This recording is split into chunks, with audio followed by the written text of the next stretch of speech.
Hello everyone and welcome back to the Great Book of Grudges. My name is Nathan and as you know, patch 2.1 has dropped and there's a lot to talk about. You'll notice a lot of videos dropping on the channel, but this one is really cool because Be'lakor has just had his campaign drastically changed for patch 2.1. So you'll start off in the same location, that's kind of expected, and everything will play out for the same way in the first few turns. And that might not sound very exciting, but then things start to change. More specifically, after you've united Albion. So normally, you would play the same way, right? You'd go into either the Northern Chaos Waste or into Norska, and the problem is that every faction for the Warriors of Chaos is kind of doing that, which is kind of boring, isn't it? Well, how about if you traverse the rifts instead and have access to 2 rifts at the start of your campaign, just from the very beginning, which I think is really cool.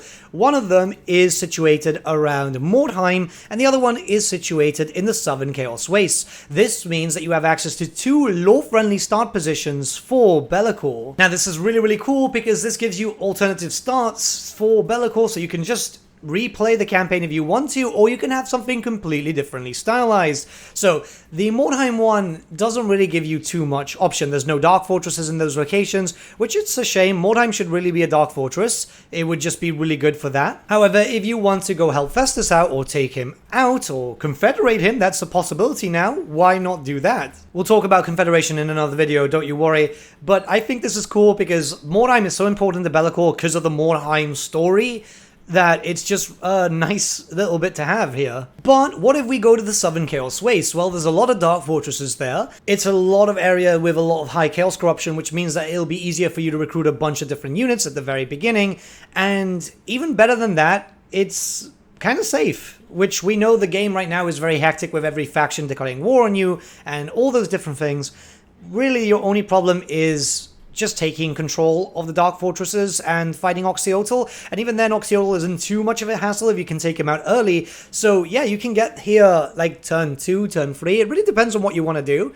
But yeah, this is great. Honestly, I really like the fact of this. The Southern Chaos Wastes are also a lore-friendly position here.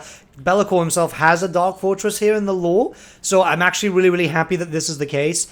There's what, 4 dark fortresses here, so you can already get a decent amount of cash flow coming in. The only thing is the other areas, you won't be able to just give them to minor factions, which is a shame, but then again, no humans really exist here. It's usually just demons and beastkin. However, I think this drastically changes Be'lakor's campaign just to have something different. You're not playing the same campaign as the other Warriors of Chaos since they're all in the same location. I said this before, but it's just nice to have some variety, and you've got variety with the first Prince of Undivided. So yeah, honestly, I'm looking forward to playing a new Be'lakor campaign now. This is super exciting. Plus the fact that you already get access to 2 fortresses at the very beginning if you take Albion.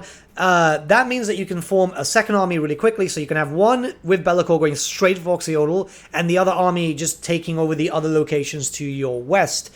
But yeah, let me know what you think about these changes in the comments below, and let's start a bit of a discussion. I know Be'lakor's always been a hot topic here.